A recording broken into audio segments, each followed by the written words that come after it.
Hey, yo. Let me talk to him.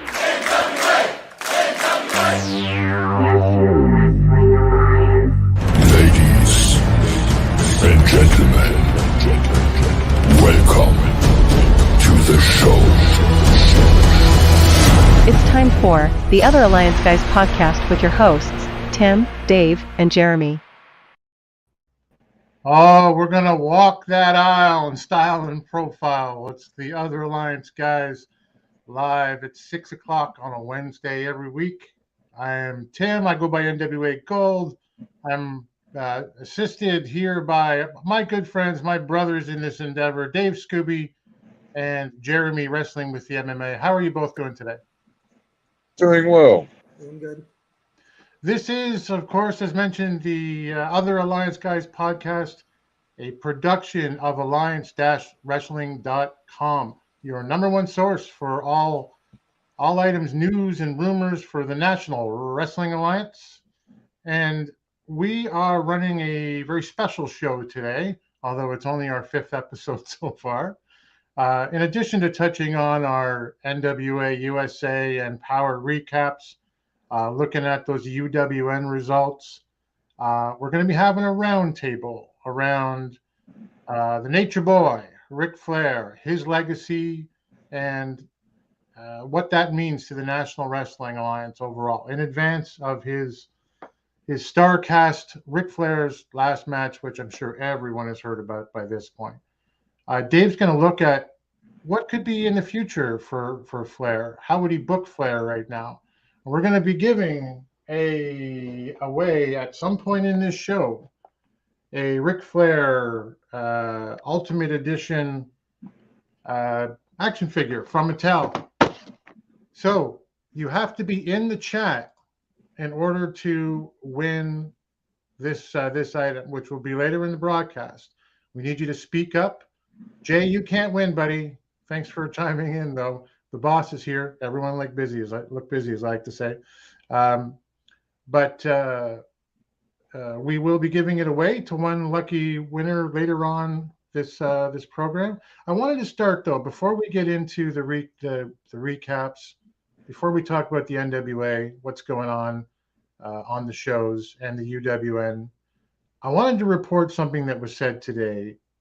Jeremy Lambert of Fightful.com transcribed some of Nick Aldis's words on Busted Open Radio today.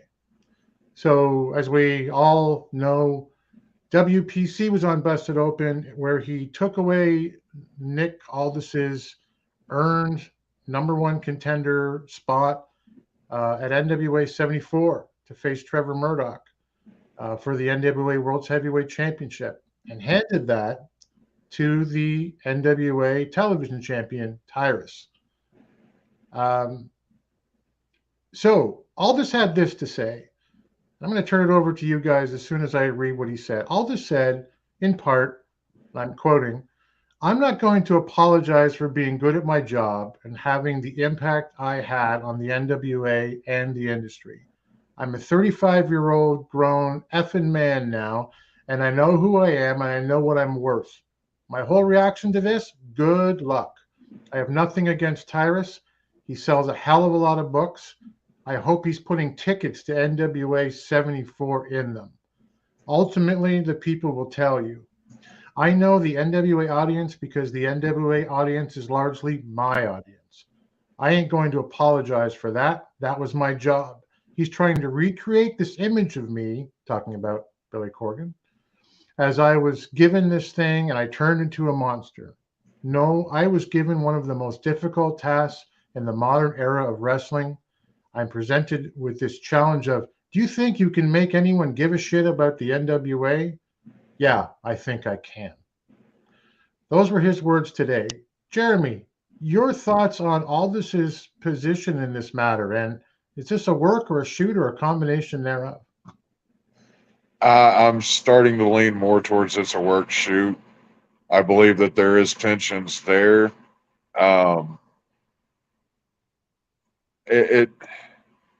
What he's saying isn't wrong, but I hate Aldis. I don't like. Uh, but he's doing what he's right. I don't like the guy, so he's doing his job, and he's doing a phenomenal job of it. You know, I can't argue with the guy here. Right. Dave, what do you think? Paulo Del Mar's in the house from the NWA, of course. Welcome. Good to see you, friend of the Alliance. Dave, what are your thoughts on this? The NWA was put on Aldis's back for the last several years, and he did carry it. I like him as a wrestler, but he has a better than thou air about him. And I mean, it's his character, but it's also his true self, I believe. Yeah. I mean, I don't know him personally. I've seen him several times. I've shaken his hand, talked to him a little, but it's a hoity-toity, better than thou. But they say the best characters come from within. So if that's how he is, or if he's just playing a part, he's making you dislike him or like him, depending on what side of the fence you're on. And I mean, I'm interested to see where this goes, and I'm glad I'm going to actually be there in person to see what happens at 74. Yeah, no, Paulo writes, "My back is killing me from carrying this company on it for the last several years." A quote by Nick Aldis. I think to your point, Nick is so good at playing his character that he borders on go away heat. It's, he's so good at being that character that it's hard to love him sometimes. And we all still, beyond all that, recognize how talented and how incredibly talented he is. That's interesting. I think maybe the best takeaway from it, from William Patrick Corgan being on Busted Open and now Nick being on Busted Open, is that we're talking about it, and it's bringing some attention. I think that there's got some value there. But let's go, because we got a heavy show. Let's go right into the recaps. NWA USA Season 3, Episode 6 is where we do our deep dive. Power is where we kind of skim and let the A team tomorrow night on the Alliance Guys podcast dive into that one. But the opening match for this one, right off the bat, it is the ageless one, Caprice Coleman versus Joe Alonzo in a junior heavyweight title match. Coleman's featured for the first time here in a while. And it's not lost on me that this aired on the day of Ring of Honor's Death Before Dishonor pay-per-view, which of course he's featured on in commentary. Alonzo, I don't believe we had seen since he wrestled Scion a few weeks back on Power Trip, which is that match was one of the best matches I'd seen in Power in a while. Seemed like a pretty good match, and there's in the end, it's Caprice with his leap of faith followed by his Holy Trinity, where I swear Joe Alonzo landed on his head for one of those three-back German suplexes. Mm-hmm. Jeremy, how did this match play out for you? I thought it was a great match. Both men looked great in it. I really want to see more Joe Alonzo and Caprice Coleman, and just give me more of them. Yeah, I don't feel any differently. I completely agree. Dave, your thoughts on it? It was a very good back and forth match. Caprice is just amazing at what he does, and I'm hoping that with ROH starting back up, that they allow him, if he's not getting to wrestle for ROH, have him just do the play-by-play and have him available to wrestle elsewhere if needed. Yeah. You mean in the NWA? In the NWA, yes. Yeah, he would be a fantastic addition to the announced team. I thought he was a little blown up at the end, but he's 45, which is part of what he likes to tell us. he speaks to Kyle at the podium afterwards, and gives a great little little promo about how he's ageless. He doesn't submit to Father Time, and don't touch commercials on me. You can't cut to commercials on Caprice Coleman. You better watch your job, Kyle Davis, because I might take it. So hopefully, to what you're saying, Dave, that's some dramatic foreshadowing for him coming into the booth. But we'll move on to May with Ricky Morton and Luke Hawx.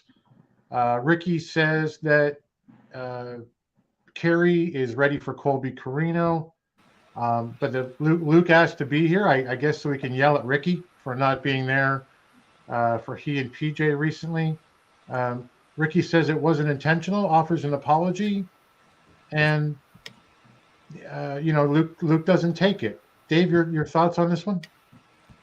I think they're just building up friction for down the line for the junior heavyweights, whereas PJ and Kerry can do the second generation and battle for their fathers, and the fathers can jump in when needed. But I really don't need to see Ricky Morton in a ring anymore. Yeah. How about you, Jeremy? It was clunky to me whenever Luke started talking. Yeah. I know he's on heels, and I can't remember if he does a whole lot of talking on there, but he has the ability of multiple takes to get what he has to say right. I feel that this probably would have benefited from a quick reshoot. It was a minute and a half long, 2 minutes, give him another opportunity to get out what he had to say, because what he had to say was good, just the delivery was very bad. Yeah, I think it was either DK or Jay was saying a few weeks ago, this is where someone like Tyrus in the back should maybe be used to say, all right, hang on a second, let's cut this again, let's talk about it, think about it, and spend another minute doing this. But speaking of being on heels, Paulo has a question for the three of us, and we'll put it to everyone in the chat. Are the best characters and angles in wrestling not those based in what we know or perceive to be reality? For my money, yeah, 100% it's that way. Yeah, definitely. Give me as much of you as you're comfortable with giving me as an audience member, as a fan, but pump what you're comfortable giving me up to 11. I want to see it full bore. Yeah. Dave, you've been an NWA fan, I assume, a very, very long time. Yes. Is what drew you to the Lightning One era of the National Wrestling Alliance have to do with the characters traditionally that are more based around themselves? Well, it's the characters, but if I can relate to them, if I have a vested interest in what's happening. I mean, going back to when Stone Cold Steve Austin was going against Vince McMahon, that was everybody's dream in their head. Hey, I'm going to go head to head with my boss. I'm right, he's wrong. But logically, if you think about it, not everybody can do that. So you live through the characters on screen by what they do. And the more real a story can be, the more it hits you, not in your head, but in your heart. Right. Yeah. Very well said. Just back to what we were saying before, Jay said, we're just talking about the Aldis situation. 100% this has value. In a world where Vince McMahon's retired, people are talking about Billy and Aldis. And that's with an overshadowing storyline or two that's out there right now. So I think that's a great point. Yeah. He also tells us no more Ricky Morton. Well, no more Ricky Morton in the ring. But I'm more than happy to have Ricky Morton perform some form of backstage or on-camera job. He's incredibly charismatic. I dig him all the way. But we'll move on. Jamie Stanley, who recently had a match, an episode of Stanley's Drill with Mercurio. I cannot roll my R's. I wish I could. Now has a match against Mercurio. So Mercurio, right off the bat, he's wearing his Brian Idol tights. So the big BI on his tights is maybe something they could have changed out, but there's, you know what, it's Mercurio with the last romance neck breaker, and I'm just going to flip right to you, Jeremy. What did you think of this match? Galley kind of summed this one up best for me whenever it ended with just a flat wow.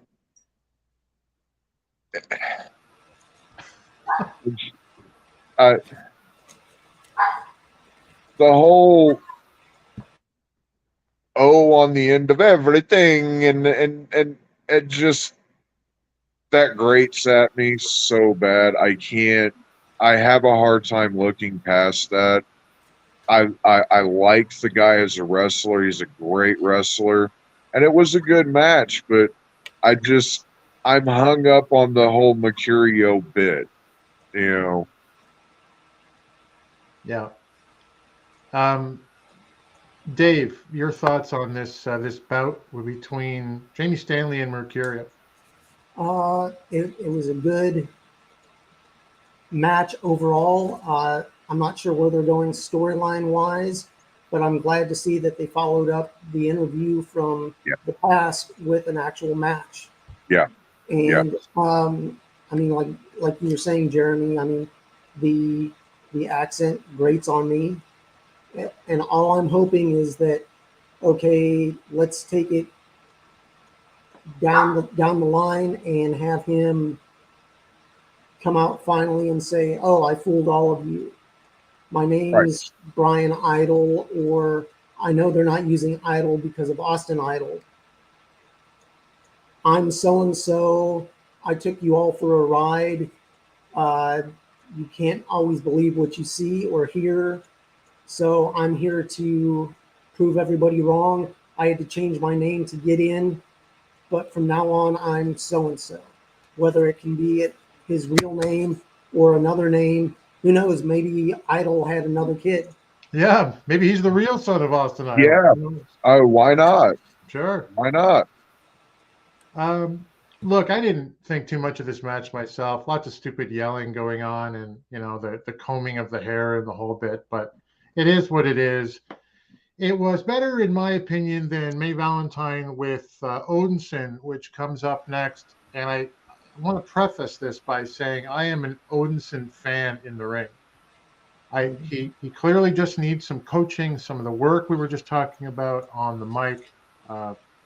When he's in front of the camera, he looks like he doesn't know what to say. He seems frozen and stunted to me. But he's asked by May, who's having a strange turn. We talked about this last week. Can you defeat the amazing Tyrus, the incredible Tyrus? Is the end still a team? And what do you spray in your mouth? This is, to me, was an awful interview. But Dave, your thoughts on it? Well, I think he should just let his actions speak for himself. I was very surprised. I mean, you can recut some of these interviews. Do it. Yeah. Keep it simple, short and to the point. What may take a minute and a half doesn't need to be stretched out to 3 minutes. What may take a minute maybe can be cut down to 45 seconds.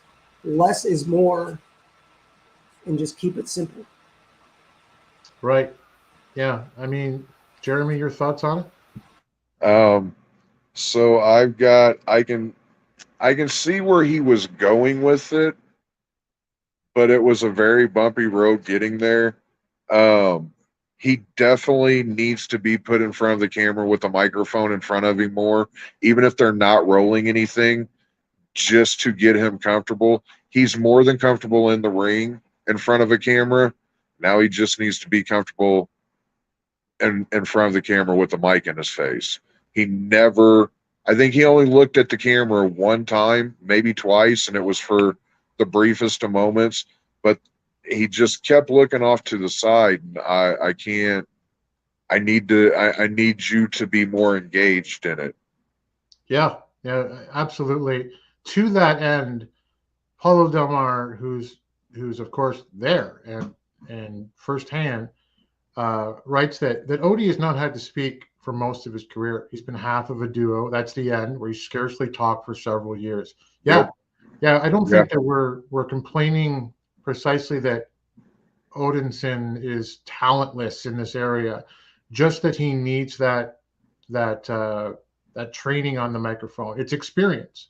Yeah, like I said, I could see where he was going with it and where he wanted to take it, but it just he needs more time in front of the camera with a mic in his face. Yeah, and the NWA is decidedly leaning into plenty of larger than life characters, regardless of people's reaction to those characters. The wrestling's top notch. Yeah, I agree. I think 100%. Yeah, I think that when we do sort of say, you know, we have some issues with this character is getting in the way of the wrestling, whatever it might be. For me, for example, it's largely members of the Miserably Faithful. Just as a random example, there's certainly talent that is behind there. The gentleman in the Gags the Gimp match, we seem to say every week is a great wrestler.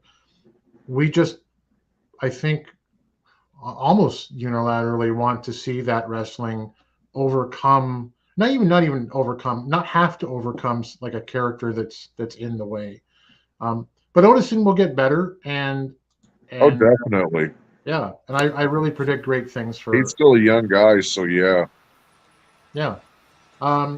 We go to back from May and Odinson to May with Silvio and Jax Dane. And Silvio says that Dane has now defended the national title against Eric Jackson. He's done defending it for this season. Congratulations, champ. May asks, would you prefer to have Mac or Scion as an opponent?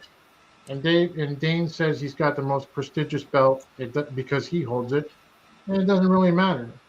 I thought this was a bit of a dumb interview overall, and the time could have been used better. But Dave, what did you think? I'm not really sure. He was basically just stating the obvious. Depending on where they're going with him, I do think Rodney Mack would be the better opponent for him, size-wise, whereas Scion needs to be built back up. And I think if done correctly, I'm not sure if they're still doing the Idol Church's Money together or apart, or will only get together when needed. Yeah, for me, Sion's done. That experiment is over. But Jeremy, your thoughts on this? This one,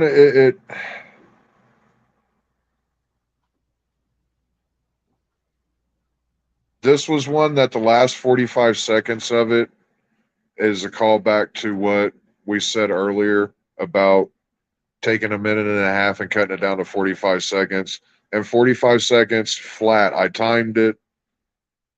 Jax Dane delivered everything that he needed to say. This is mine. It's my title. It's the most prestigious title because it's mine. That was a masterclass in a wrestler delivering a promo. I wrote, I hope everyone backstage was watching and taking notes for that one, because that last 45 seconds was fire for me. Yeah, great. Go harkening back to what we we're saying about characters. Paul was worried that we're going to hate her and Thrillbilly Silas Mason because they're so over the top. Oh God, no. Yeah. They hit the nail on the head. You guys kill it. I just, yeah. Yeah, it's not even. It is. These are two characters that you can see as real life people that are 10 times, on the screen, but what they might appear to be in real life. But there's a basis, as we were saying back to the end of the show, there's a foundation back to a real person there. And when I'm talking about a group like the Miserably Faithful, and we're talking again, always trying to say, hey, there's a lot of talent there. These aren't people that you can see in real life. Although, I mean, sometimes it works. Like Max the Impaler is really over with me. Now, I will say, before my move to Colorado Springs, I lived in middle of nowhere, Kentucky, and I worked with a lot of Thrillbilly Silas's. So it works. He nails that. Yep. She asked one more question. I'm going to pitch it to you, Dave. How do you feel about the NWA offering NWA USA as a platform for talents to try new characters, test run new ideas, and give opportunities to showcase a wide array of talent before moving into power? I think that's a great idea. Having enhancement talent that you can build, whether it be storyline or actually build them up, that's how you create characters. If something doesn't work, you'll know. If something does work, you'll know.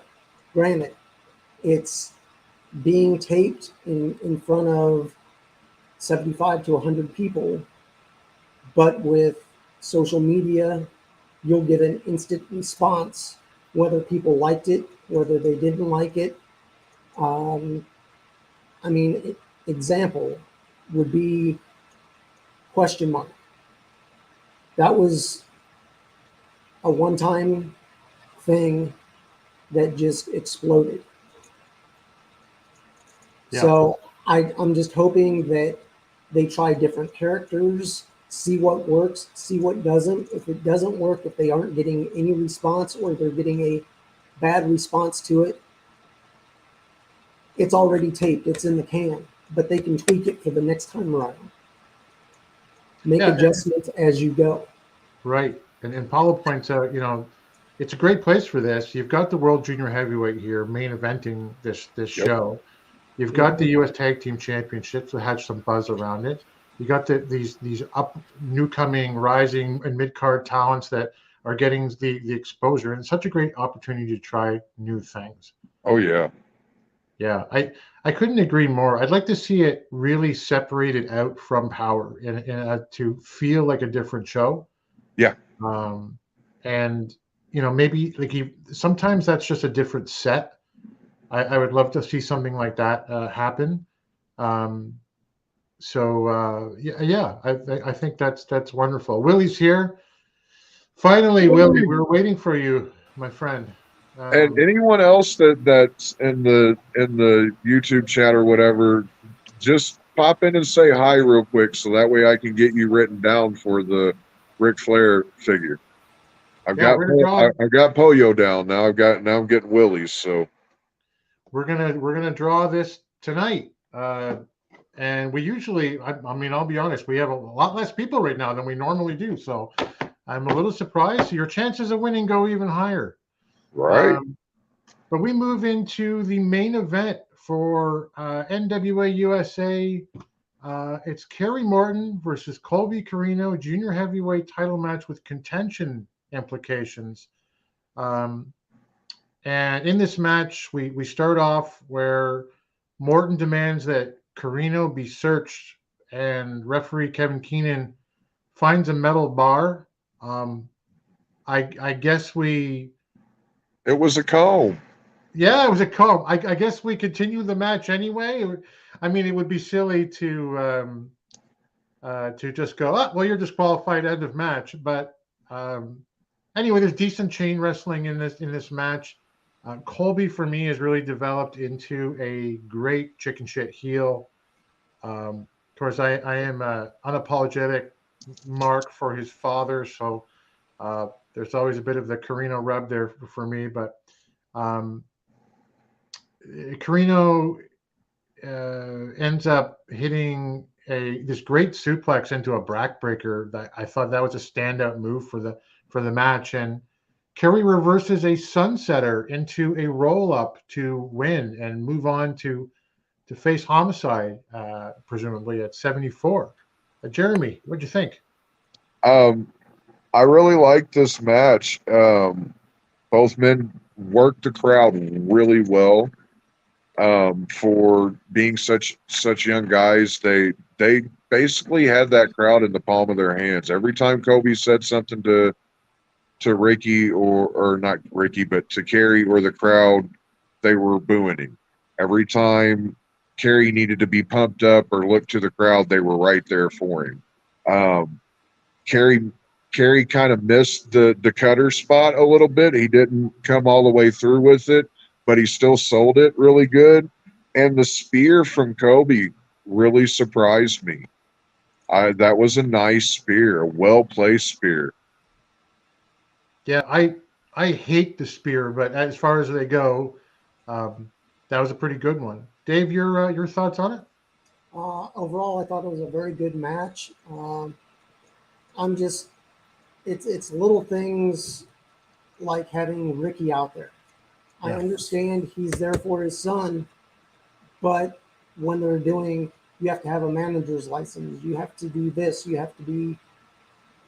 It's either all or nothing. It's either everybody can have a manager, but they have to have a license, or nobody can have a manager. But they can come out with them, but then they have to go back to the backstage area and let them fight. Overall, it was a very good match. You are looking at the future of the junior heavyweights, and I'm hoping. I really hate to say this. I'm hoping it becomes a three-way match. Oh, yeah. Because there's so much unfinished business between Colby, Kerry, and Colby. Just, you can see it in his eyes. He wants that belt. And at every twist and turn, it's been taken the chance to go after the belt. He's lost. He's lost. He's lost. I really, like I said, I really don't want to see a three-way, but I could see them doing it to get him at, I don't know, to actually get him into a match at 74. Yeah, you might be onto something there. You sold me on a three-way match for that. Yeah, what you were saying there about like Colby, he's so hungry for it in his character, right? And it has to either come to an end or build up to another level. I would say every week on this show, and I'm going to say it till it happens, I need Colby Carino and Kerry Morton to become a tag team. Yep. Yeah. I think it was Doty that posted a retrospective of the Kazana family on one of the Discords, and Kerry was on there, and just the little remarks he was made. He's such a smarmy little fucker. Yeah. You know, he could easily just flow right into that heel, and it would be beautiful. It would be something glorious, I feel. Yeah. I'm sure it'll happen someday. You know, Poyo says, it's fun to sit here and listen to the perspective of the audience, discussing people I know personally and think of so highly in my real life. I promise we all want to entertain the hell out of you. We know that. Yes. And when we criticize the action in the ring or you know, at the booth with Kyle or whatever it might be, it's strictly, I think, because people, Poyo, like you, are listening, and we want the feedback to everyone in the chat as well as us. to, to flow back in that direction, to say this is what, we'd like to see. And I think it's great in turn that, we have people like who are on the inside. You're saying you're watching, literally watching them construct the amazing Ric Flair robe. That's incredible to me. Willie, just to go to the chat for a second. Willie's got a Tyrus joke. What's the difference between Tyrus and a picnic table? Picnic table is useful. Caution, wide loads approaching. Tyrus is useless. He's great on the mic, though. Gotta give him that. But I was actually looking for this one when I pulled that up. Just as the separation of the shows, Willie thinks the titles ought to be separated. And with USA for the junior heavyweight, Power for the NWA national title, women's title, and world heavyweight tag team championships. Yep. Shad Roberts agrees. He wouldn't mind seeing the national and world TV titles defended on both, though. I like the idea of the TV title going back and forth for sure. What do you think, Jeremy? I'm all for it. It was so many titles now, why not? Yeah. Dave? I'd say, defend them whenever possible. Yeah. Whether it be at the tapings or at actual events in the surrounding areas where they do the tapings. That if we're in St. Louis and you're able to have some matches at some local St. Louis promotions, do it. The more people see or hear about, it can only build. The only thing that I could see the NWA needing to do is if any of their champions defend a belt outside of the NWA, get permission and work with these promotions to get film. Yes. Even if it's somebody on their iPhone at ringside, show us what our champions are up to. Yep. Right. Yeah, I think we all agree on that on both shows from the Alliance. The boss had said that all the market research the NWA needs are shows like this right now. And, along those lines, Poyo was saying there's a direct communication between the fans and those inside the company. And you know what? I think this is honestly why we are NWA fans in this niche market. We could sit here and talk about WWE or AEW and those incredible products that they have, whether you like them or not. There's absolute juggernauts. No one I wouldn't suspect that anyone's really listening. Certainly, the booking seems to reflect that type of thing. Poyo says Dave has an amazing point, showcasing NWA champions defending those belts outside our TV tapings. Yep. I'll just pull up Shad here. Make sure that Shad's name is down there, Jeremy, for the draw today. I'm not sure I would call him great on the mic. That's probably Tyrus we're talking about. I felt bad for Rodney Mack having to lose that match against Tyrus. Yeah. He gets a TV belt on Fox News, but that doesn't make me want to watch an episode of Power or buy a ticket to the show. Yeah, that's what all this, whether it's a work shoot or not, was saying when we read that at Busted Open Radio quote at the top of the show. He sells a lot of books. Hope he's putting 74 tickets in each one of them. Does Tyrus sell 74 for you as a fan? No, but I'll touch back on this later because I do. Well, no, I'll go ahead and touch on it now. No, he doesn't. Not for me. Not at all. But he does sell tickets in the areas that they're at. That's his audience. That's the Fox News audience is right there where they're putting up shows is all around those areas. So I don't agree with it, but it's not my company. Dave, at least it's different than Murdoch Aldis 27. Yeah. I don't know how many it's been. I think it's been 3 or 4. But what do you think? Like, is Tyrus a draw for you as a wrestling fan? Yes and no. When I see him, I hearken back to his time in the WWF, WWE. He was a character. He still is a character. He's just,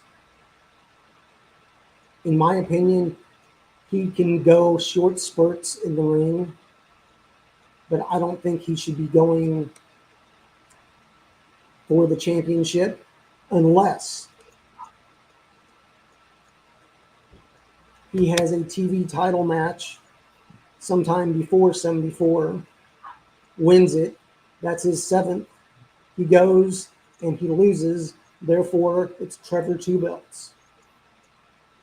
You want belt versus belt. That it's belt versus belt.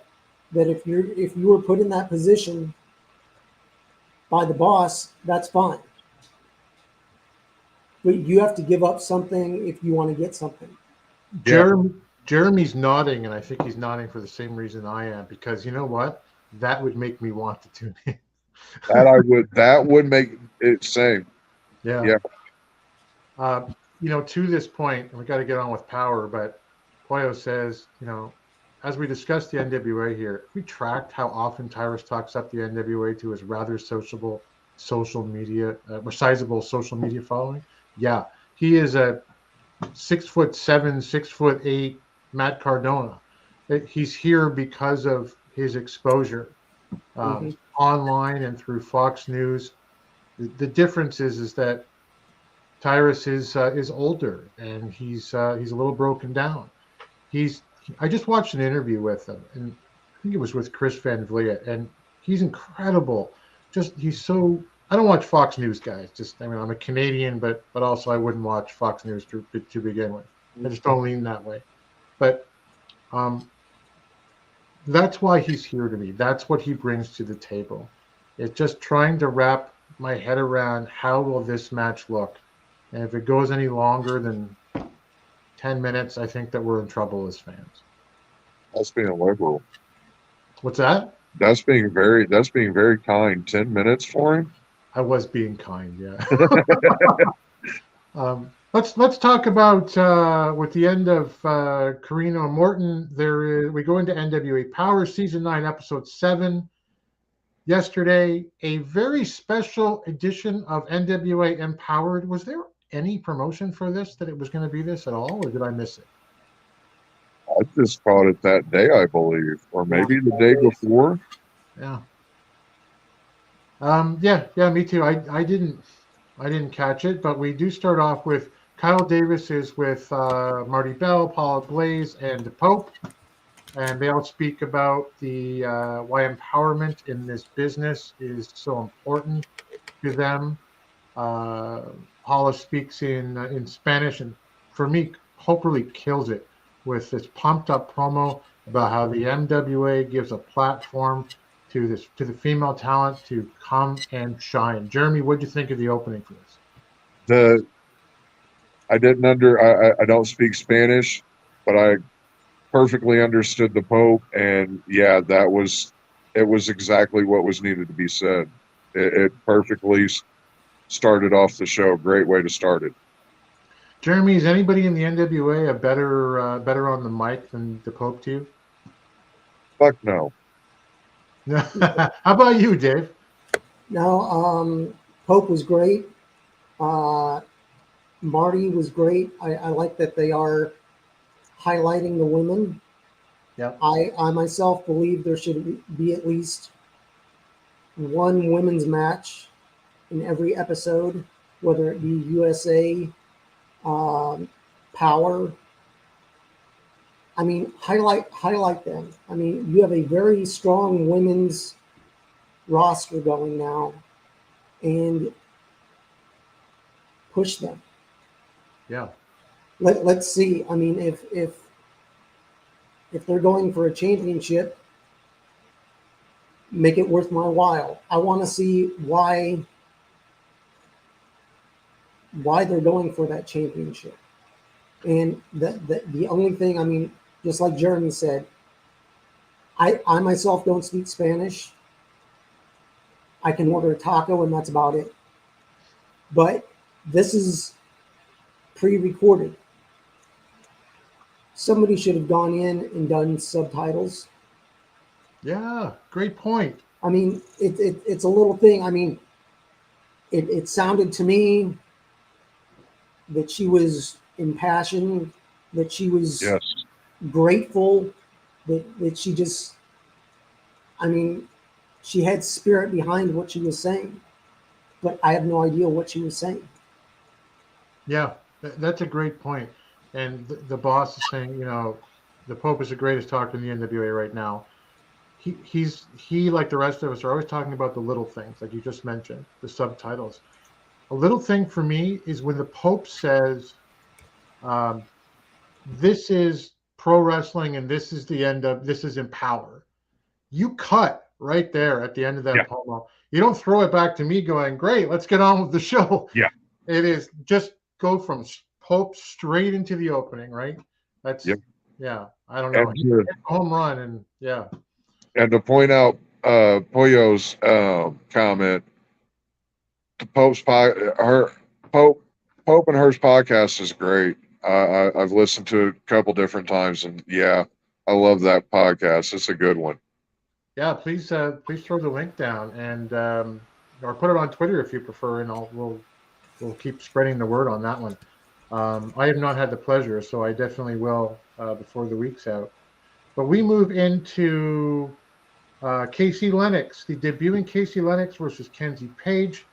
I don't know Casey Lennox. I looked her up. She's about 5'8", she's good size. A couple of matches in AEW and Ignite and GCW, about 5 years experience. I thought it was solid work, and there was a good effort. Mm-hmm. She looked legit, great facials, and Kenzie hits the face buster to win. Dave, what'd you think of the match? Overall, it was a good match. The only thing that threw me was when she let out the Hellion scream, and it's almost like the crowd didn't know how to react. All of a sudden, there's just this scream, and you're like, okay, I know she's frustrated, but that's where facials come in. That's where she could have pounded it on the mat. I mean, screaming is one thing, but when you get no response from screaming, why'd you scream in the first place? Yeah. And, you know, and very recently that kind of became an Ella Envy thing just last week. So the screaming made me laugh when it happened there. I want to go, well, pun intended, I guess, power through the power results so we can leave it for Jay and the boys tomorrow night. But we have May with the Miserably Faithful, all of them. Judias, Sal Powell, Gags, and Max the Impaler now. The lighting spooky on this because evil, I guess. You know, May asked about the relationship with Max, and Sinister Minister says it's about seeing her talent, and now they're on a path towards Camille. Jeremy, anything here that you enjoyed about the interview? This was it was a great build-up promo from a monster maker, and that's Father James Mitchell's alley. That's his shtick is making monsters. I was curious as to why Judias had a claw locked on the top of a very uncomfortable May. For a moment or two, he just locked that claw right in on the top of her head like Tyrus would do with Kyle Davis. And then she was uncomfortable this entire time, and I was a little bit as well, so it was good. Yeah, I thought it was interesting for me how Max dominated this interview without saying anything. Their presence was there for me. Yep. Dave, I'll get you, Dave, to comment on Kylan King versus Taya Valkyrie in a #1 contenders match. Started with handshakes and some good scientific wrestling. So there's nice speed and tempo in this match. You know, surprisingly, it's Taya with the local lock. to take the number one contender spot from the gatekeeper that they've been talking about for several weeks now. Were you surprised, Dave? What did you think of the match? I was surprised up to a point. It did keep Kylan strong. I like the sportsmanship, shaking of hands before and after. But I mean, my thought is Ty is there. She's a name outside of the NWA. Kylan is building herself up to be a name. But if you have somebody that is known, whether it be from WWE, AEW, or just the independents, push them. It does no wrong to build up all these ladies, because all that does is it takes you 6 months down the line, a year down the line, that if they're doing the one-time champion, they're doing it right by building up challengers for Camille. I mean, you have Kylan King is building her way back up. Ty is there for 74. Max is in the background. Who knows who else comes in? Does Mickey show back up? You have Chelsea. I mean, they're doing it right with the women and the junior heavyweights. They need to do that with all the belts. Yeah, we were talking a week or two ago at most, saying, who else is a contender, for Camille other than Kylan King, and now we have some, and it's such a short period of time it takes to really make that happen. But Jeremy, we get audio from William Patrick Corgan on something called the Jackie Ma Madhouse radio show regarding the Aldis situation. Basically, WPC says he removed Aldis because Aldis disparaged him and his company. There's some visual references to tweets that do nothing of the sort. And anyway, he's removing Aldis and putting in Tyrus instead. The entire show, I'm going to use air quotes, seemed phony to me. And I don't know radio stations, but it seemed like this whole thing was a commercial more than anything else. What did you think? So Google is such a wonderful tool. K103 FM broadcasts out of Cape Girardeau, Missouri, but had no mention of a Jackie Ma or Jackie Man Madhouse show. I could find nothing about this at all about that show particular online at all. This seemed like an ad both for 74 and for Tyrus's books. I wrote down that it feels like my takeaway from this is Nick and I are mad at each other, air quotes on the mad. Tyrus sells a lot of books and tickets in the areas we go, so this is my punishment for all this. I feel punished in this, and I wish I would have kept my mouth shut about not wanting to see Aldis Murdoch 844. Dave, normally I kind of skip through power one person for each of this stuff, but this one seemed important. Was there something that you caught here that I didn't see? Is this a real deal, or did they just make this up as they went along? I'm not sure. I didn't do research on it. I just assumed, and when you assume, you make an ass out of you and me. It seemed out of place. Yep. Being that if you know the NWA, you know it's all taped. They're trying to keep up with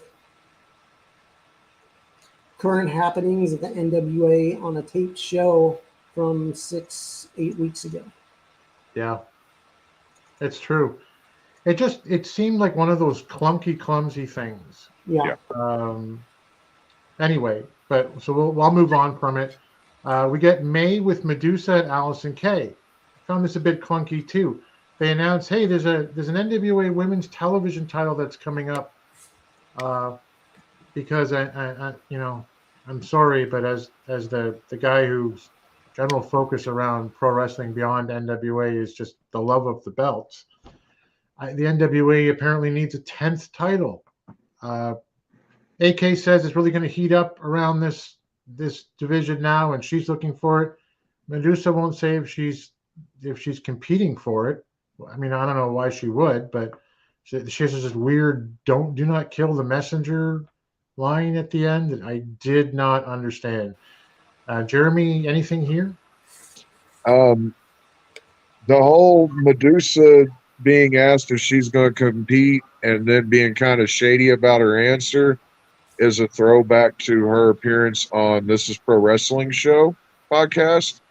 And she was shady on it. She was shady about getting in the ring on there as well. She didn't really say if she would or she wouldn't. She just kind of, you never know.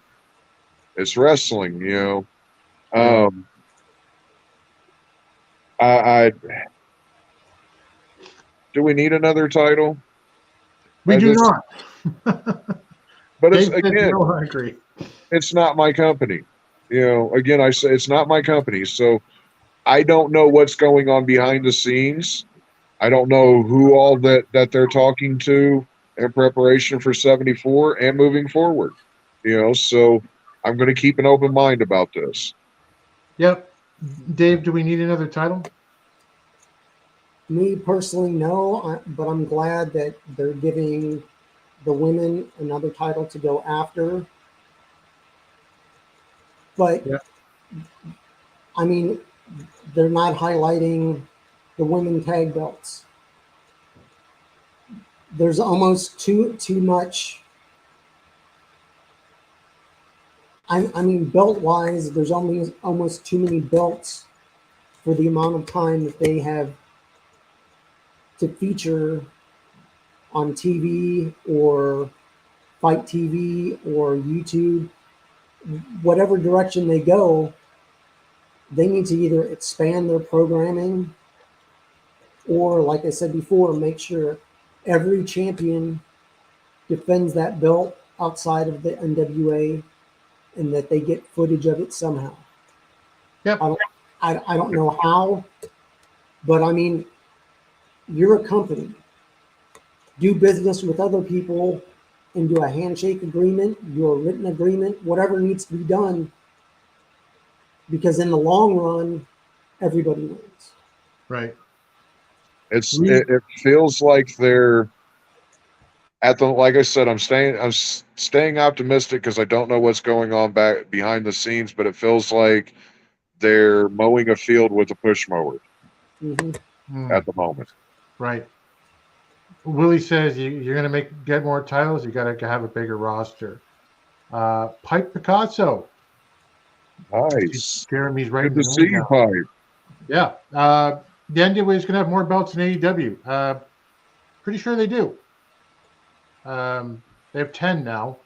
I don't follow AEW too closely, but I think I'm aware of all the belts, and I don't think there's 10 there. Regardless, where was I? We have the Dirty Sexy Boys, which we haven't seen in a while, versus the Commonwealth Connection NWA World Tag Team title match. So, I mean, it's a very special edition of Empower, so here's some men's tag team wrestling. Yeah. There's basically a story here where they're working Harry's leg. He does a hot tag to Williams to signal the end. Connection wins. Not a great match for me. Dave? It surprised me because it being Empowered, why have a men's tag team match? Yeah.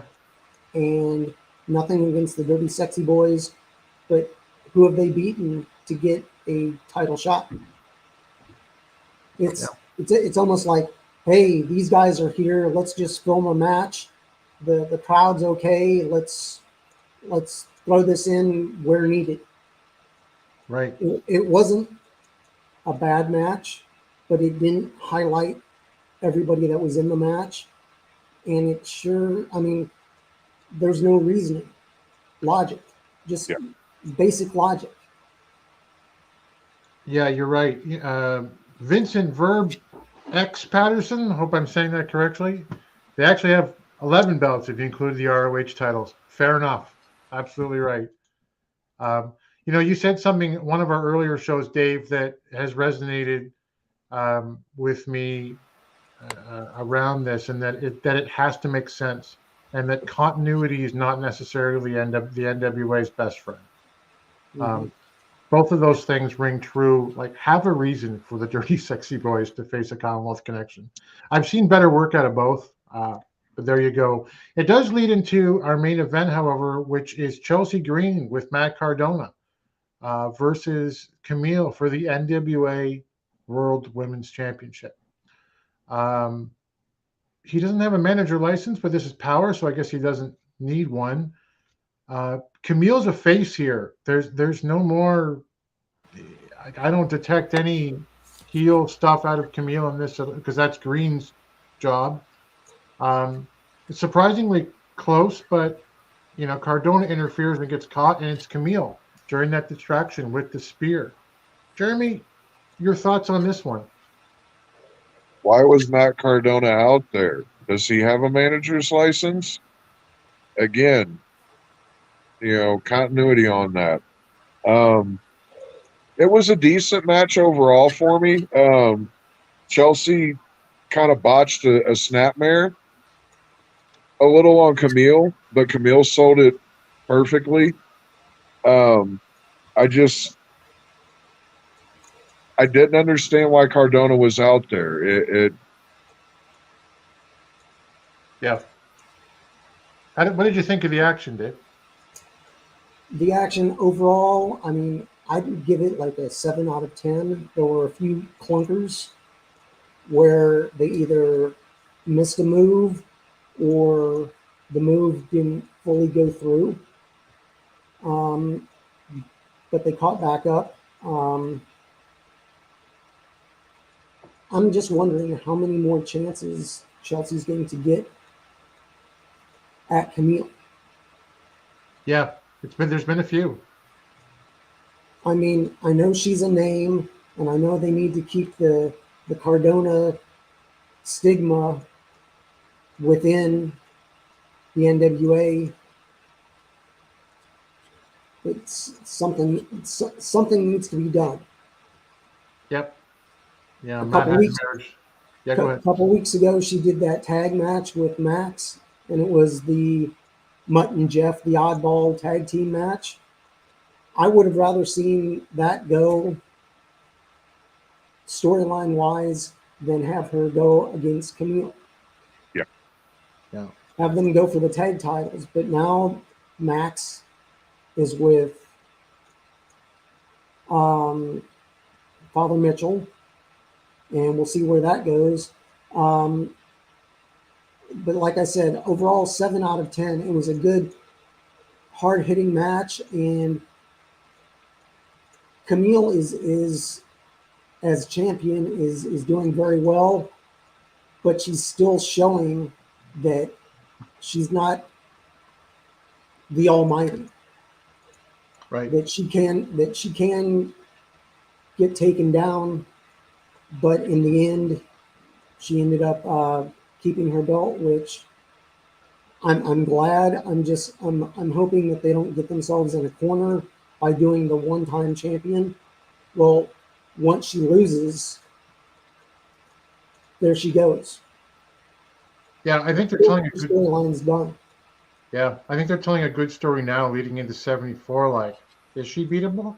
Mhm. They're just that small, crack in the armor. That was Power. And just before we go into the UWN results with Jeremy, if you're in the chat, because we see much more people now, please speak up in the chat so that your name can be added to win the Ric Flair Ultimate Edition action figure from Mattel here. We give away stuff occasionally on this show. This one was a flash in advance of Ric Flair's last match in 3 days, 23 hours, and 24 seconds, according to the countdown clock.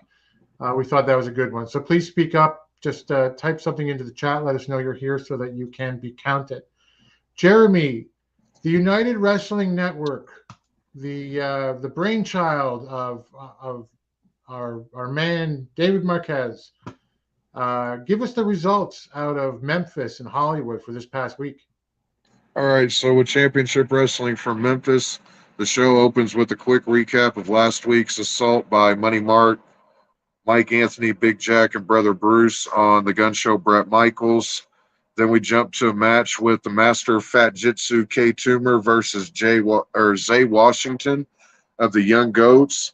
Zay gave 110% in this match, but K Toomer proved to be too much and continued his path of destruction and wins with a big slam in the middle for the 3. Then we've got Dustin Starr speaking with Mike Anthony. Mike is the hunter, and the gun show is his prey. He's loved by few, hated by many, and he says he's respected by all, but I'm not too sure about that. Then we get the True American Trace Lee Hunt with Memphis Heritage Champion Mike Anthony. Mike Anthony sends a message to King Cobra by planting Trace center of the ring with a Cobra Clutch Slam. Yeah, Cobra Clutch Slam for the win. Then we get a quick recap of Martin attacking Big Ben Bishop. And then we go straight to that match. Big Ben hits the meat pot drop, is what he calls it, for another notch in the win category. It appears that Martin is having an identity crisis. Every time he took a good blow to the head, he would switch from Martin to Precious, his alter ego. So not sure how that's going to play out in the future, but it's interesting. We get McKenzie with Rebel Kell.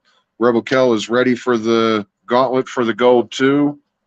Then we get Nikki Lane, who makes her comeback from a knee injury. And she is immediately taken out with a chair to the back of the head by Dirty Diana Taylor. Then we get breaking news from Mackenzie Morgan. Matt Williams has been to a doctor's office. He was suplexed or DDT'd by Austin Lane a couple weeks back, which led to Austin Lane being suspended, and Williams is trying to get the doctor to say that he has a broken neck. The doctor says that it's a sprain. It's not broken. But Williams promises that he's going to sue Memphis Wrestling for everything they have. Then we get Hollywood Jimmy Blaylock comes out to talk to Dustin Starr before the main event. He says Dirty Diana is more beautiful than Marilyn Monroe, and everyone is jealous of the Hollywood clique. And we immediately jump to Van Vicious and Derek the King. Now, in this match, if Derek the King loses, he has to become Van Vicious's personal assistant, and that's just what happened after interference from the clique, of course. Then we get a quick commercial real quick for the Wrestle Center.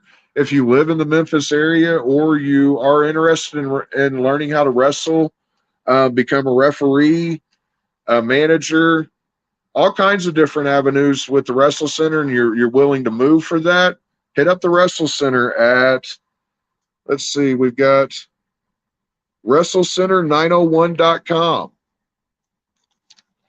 And then we've got Championship Wrestling from Hollywood. EJ Sparks versus Dom Kubrick is the opener. EJ nails Dom with the roundhouse rhythm for the 3. It was a good match from both of them. Then we get Jack Farmer with Bateman. Bateman's returning to the UWN and Championship Wrestling from Hollywood. He wants gold, and Ray Rosas is in his way. Then we get Benevolent Jack Banning with the Institution versus Kodo Hero. Jack Banning locks in a guillotine, forcing Kodo Hero to tap out.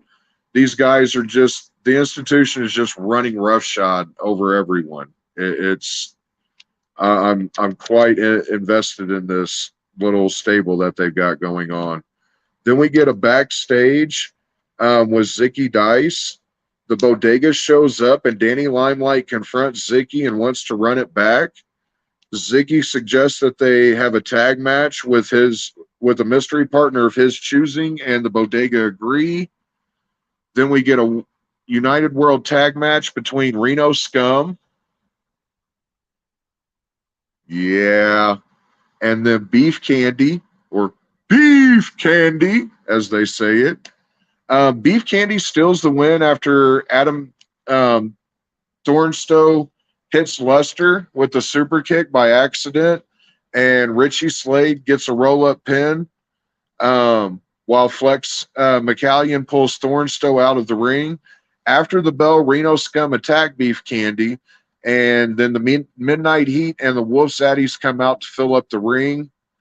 Then we go to Levi Shapiro with Howdy Price versus Vinny Massaro. Levi Shapiro gets the win with a bulldog off the second rope, and it's good to see Levi back in the ring. Always happy to see Levi. Then our main event is the Golden Opportunity qualifying match with Ray Rosas with his private security detail versus Bateman. Rosas attacks Bateman before the bell and can get the match officially started. Then he continues his onslaught of Bateman for a good portion of the match. Bateman gets in some offense here and there, but in the end, Rosas hits the flying elbow from the top rope and secures his spot in the Golden Opportunity tournament. We're coming to a clash between Ray Rosas and Pretty Peter Avalon, and I'm excited for that, the way that they've been building both of those men up against competitors, against formidable competitors. I'm really looking forward to what Hollywood has in store. Yeah, you know what? Yeah. UWN is, I'm saying it every week. If you're not catching it, catch the highlights. You'll get invested very quickly. Yes. It's such a great product, and you know, with some of the names you're mentioning, there's such amazing talent there, especially tag teams for me. I'm a tag team guy. Yeah. And I really dig it. Let's go into, because I knew this would be a long one, but let's talk about Ric Flair's legacy, guys, as we move forward towards giving this thing off in not too long from now, I promise. Like, once again, making sure that you are present in the chat so that your name can be counted for the draw, because I'm going to randomly roll a number. Jeremy's going to pick it off the list that he's keeping on the side. Just try to keep it a little bit above board for everyone to see. But we want to talk about Ric Flair's legacy in the NWA. This is a special week coming up.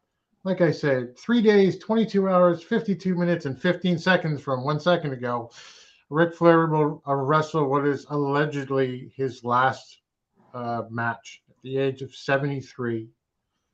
And Ric has obviously perhaps the most well-known legacy in the NWA. It's almost, it's almost something that feels like redundant to we've lost Jeremy to speak about, but let's focus on the NWA stuff first. So Dave, the Bleacher Report in 2011, so 11 years ago, wrote Ric Flair should be brought up at every greatest of all time debate. While that's true, his embarrassing later years may result him in being the punchline of jokes instead. So before, I don't want to focus entirely, here's Jeremy, I'll bring him back. There he is. I don't want to focus entirely on the downside of Flair. That's a low hanging fruit. Let's talk about the legacy of Flair overall. Dave, how do you think, given that he's had such a storied career and he's had issues on the backside of it with politics and, the plane ride from hell and,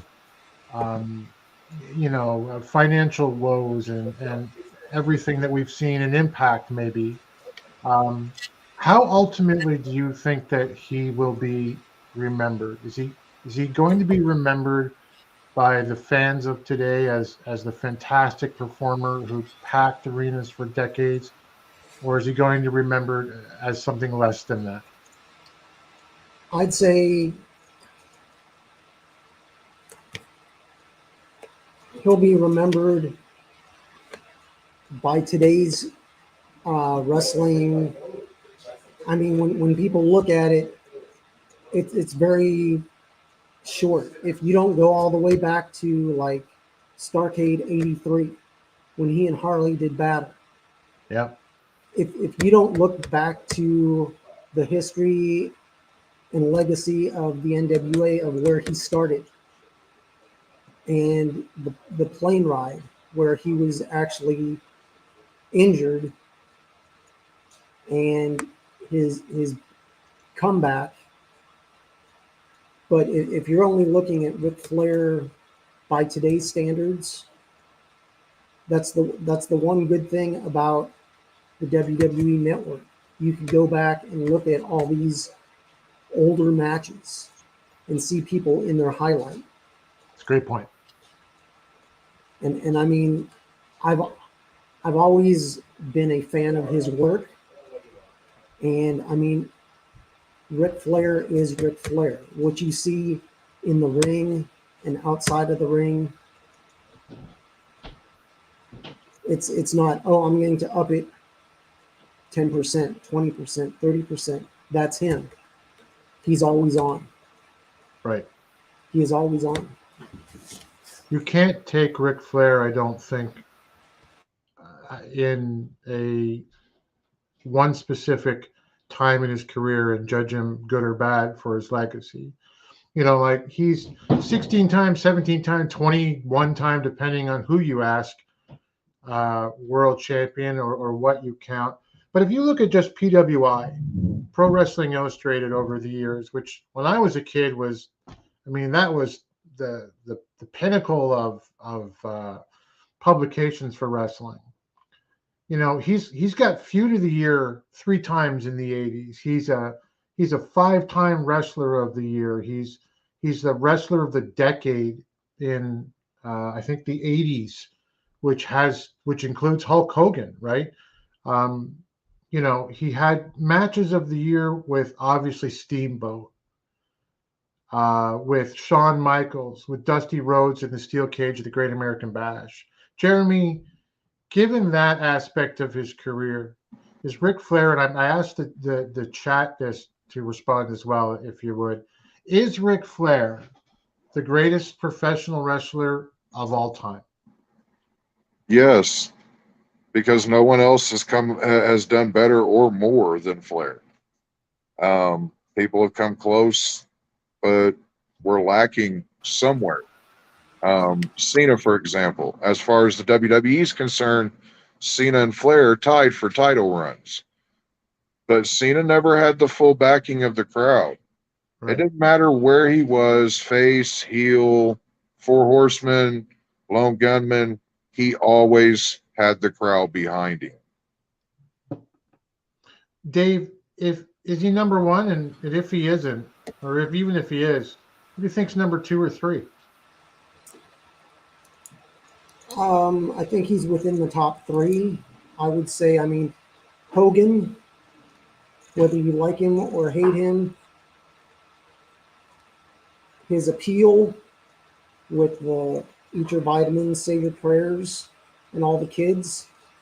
Granted, Ric Flair is on a totally different level. But like I said, he lived his gimmick. Yep. And I mean, if he's not number 1, he's 2 or 3 in the realm of when you look at everything. I mean, I look at Bruno just by Bruno holding the title for so long. Yeah. But I mean, then you also look at Gorgeous George, who Ric Flair is the second incarnation of Gorgeous George. And I mean, people either, like you said, people either loved him or hated him, but he got a response either way. Yeah, absolutely. I mean, it's so hard to, over the full, 100-odd years of pro wrestling, to say if someone is number 1 or not.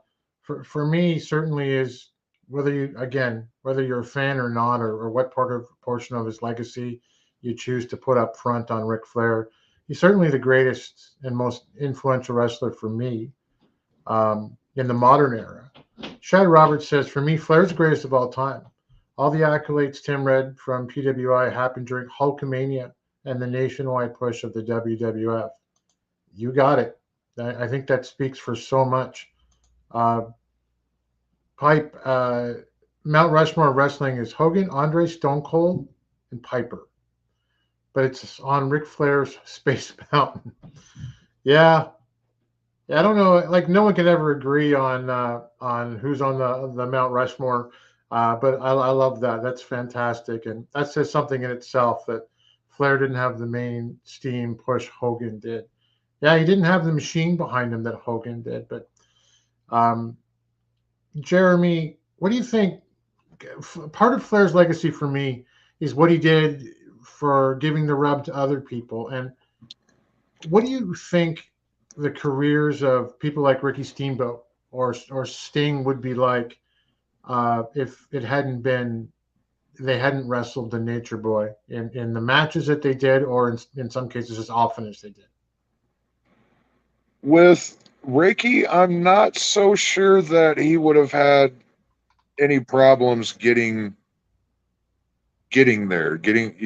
With Ricky, for me, it was more a showcase of just how great these two talents had become over the years. With Sting, for me, it felt more, this is to get this guy over and get him, make him the face of the WCW. Yep. I just put into the chat, what's his best match and what's his greatest feud? But what do you think? Let's talk about WCW. What would that have looked like, Dave, without his monumental presence in WCW? And really, what would the NWA have been without Flair's contributions? Without him being in NWA / WCW, who knows where Dusty Stories would have gone? Who knows where Sting would have ended up? I mean, look at Lex Luger. If he didn't have matches against Ric Flair and have dealings with Sting, would he have ended up in WWF?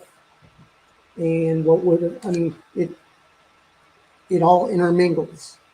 Yeah. Rick ended up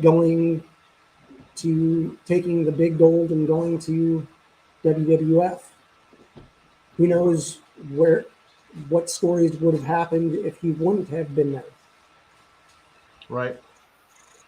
I mean, WCW still may be around if he had never gone back in, what was it, 90, 91? Who knows?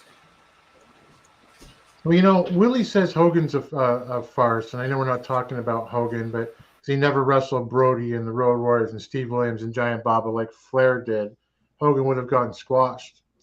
It's interesting because at the times when they did meet later in their careers, it was Hogan every time. And that speaks more to me about Ric Flair doing the job to Hogan than it does about who's greater between the two of them. I don't think the winner of those matches are the greater wrestler. I think it speaks to the business and how Flair took that versus how Hogan did. Also, a very good friend of mine was down in Florida in the winter months. He goes every year, and was in a bar, and Flair and Hogan were arm in arm singing karaoke. Caught video on it. He's with them online, so they're doing just fine together. Oh yeah, yeah. I mean, did anyone in the end ever contribute more than Ric Flair? He's almost as big as Hogan overall. He's certainly more respected as a worker. He drew thousands over decades to shows. I guess in the end, are we going to remember him from that? Or I mean, this is the first question I'm asking all over again, but are we going to remember from the guy later in his career who really couldn't go as much anymore, who bladed arguably far too often, and who had some subpar matches because of age?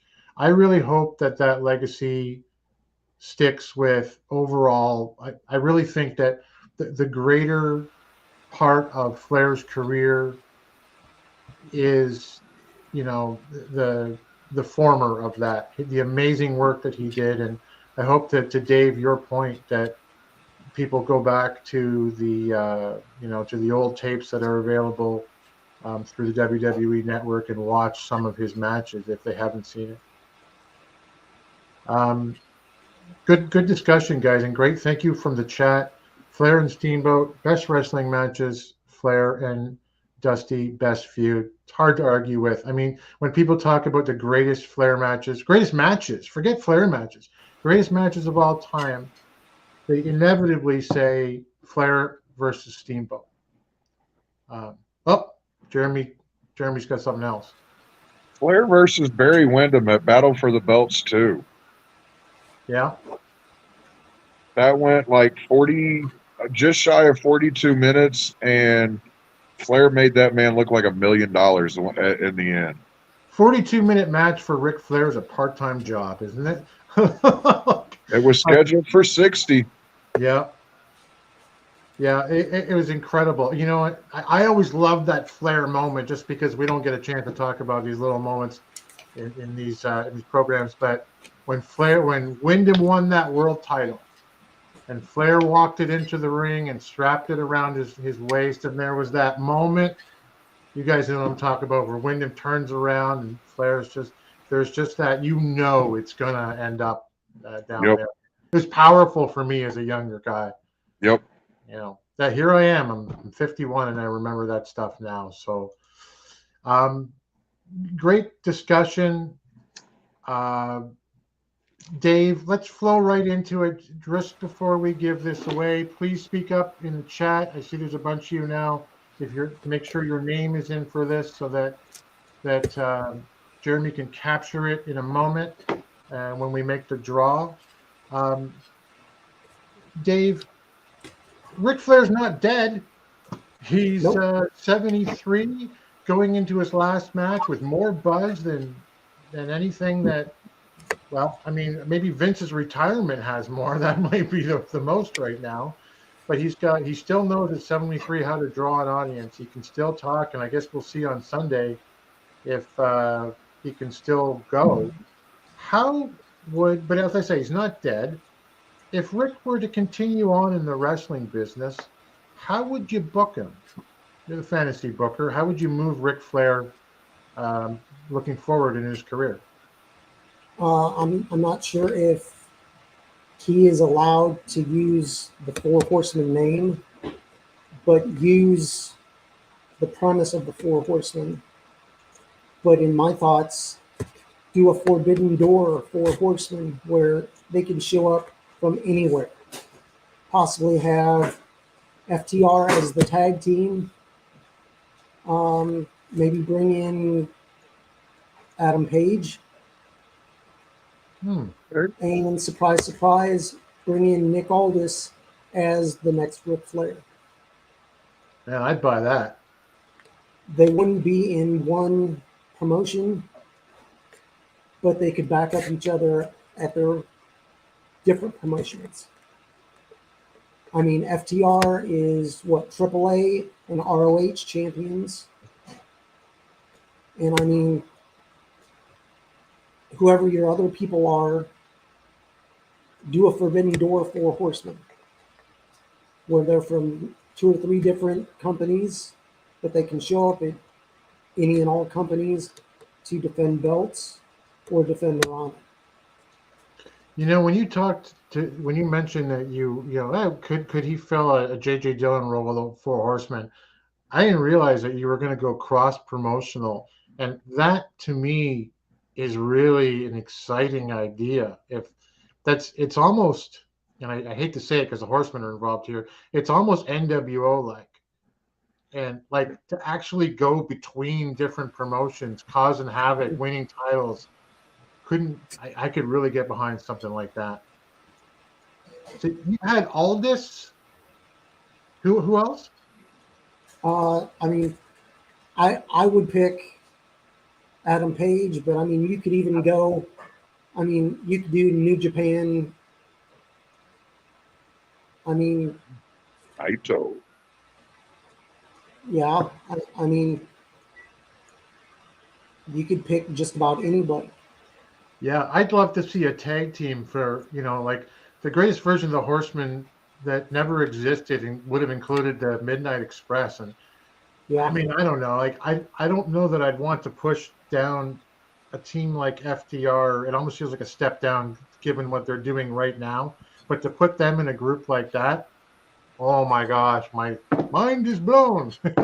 So, yeah, I think that's some amazing ideas there. And I mean, depending on which promotion you're in, I mean, if they're in AEW and Rick is unable to be there, Arn steps in. If whatever promotion they're in, there's tentacles everywhere. It's Right. it's more like an octopus where there's 8 tentacles that can go anywhere and everywhere, and you just never know who's going to show up with who and where. Fuck, I like that. Yeah. It's a pro wrestling version of Hail Hydra, buddy. Right? They're everywhere. Yeah. Awesome. That's a lot of fun. Dave's a better booker than Billy for chat. I currently agree. So it's time. It's time. It's not overtime. It's Ric Flair draw time. We are drawing now for this. If you're in the chat as we speak, Jeremy has given you a number based on whether or not you've chimed in. So you've got about 30 seconds before I stop talking. If you haven't spoken in the chat yet, it will appear on the screen. I'm literally going to roll a dice, and Jeremy's going to pick off the list which he has created and I have not seen. So we'll give that just a quick moment for you guys to do that. I will pitch right now. Tomorrow night, guys, for the end of this show, tune into the Alliance Guys podcast. The A team of J Cal, DKM, and Jaden. Occasionally, one of us down here gets called up to the show, the big show. It's always nice to get called up. I always feel like the Lex Luger to their, Kevin Fraser kind of filling out their Four Horsemen, and I feel like I get to fill in as the next alternate. So it's a lot of fun. They are going to go in depth on power, and they always have a very deep and intelligent discussion on what's happening in or around the NWA. So I think that everybody's who's in right now. Jeremy, how many numbers we got? 5. 5. I have Poyo, Willie Bowen, Shad Roberts, Pipe Picasso, and Vincent Verb X Patterson. Okay. All right. I'm going to grab a D6. I'm seeing 9 people in the chat, but I guess that everyone hasn't spoken. Oh, I guess because that'll be J Cal and the rest as well. So here we go. I have rolled a 4. Pipe Picasso. Hey! Congratulations, bro. Yeah, that's awesome. And thank you for your participation. This is yours, my friend. Please hit me up on Twitter. I am at NWA Gold _ on Twitter. Yeah, he's got the list there. Hey, that's perfect. And I will get this out to you. Yeah, Pipe. If I win, give it to Vince. Well, how about that? Look at that. That is awesome, Pipe. My birthday is tomorrow. There you go. Congratulations, Vincent. Thank you for tuning in. Perfect. So, Vince, at NWA _ on Twitter, or I'm on Instagram, I'm on Facebook. Hit me up on my page. We will connect over the next day or so. I will courier this out to you. Congratulations to you and Pipe. Thank you so much. That's very nice to give it to that. That's it for our show, gentlemen. Where can they find you online? Go ahead, Jeremy. You can find me only on Twitter at HJWOTS. And you can find me on Twitter and Instagram at Dave Scooby, like the dog. I am, as mentioned, at you know what, I'm at nwagold.com and NWA Championships on other places because I can't seem to decide on one name. But that is it for us, and thank you for joining us in this exceptionally long version of our show. Just looking at Ric Flair. One last question for you guys. You gonna watch Ric Flair's last match on the weekend? Nope. Dave? Probably not.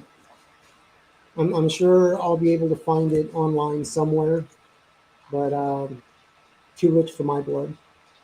Yeah, I gotta say, even after all of this show and talking about his legacy, I think I'm with you guys. It's just a little bit too rich.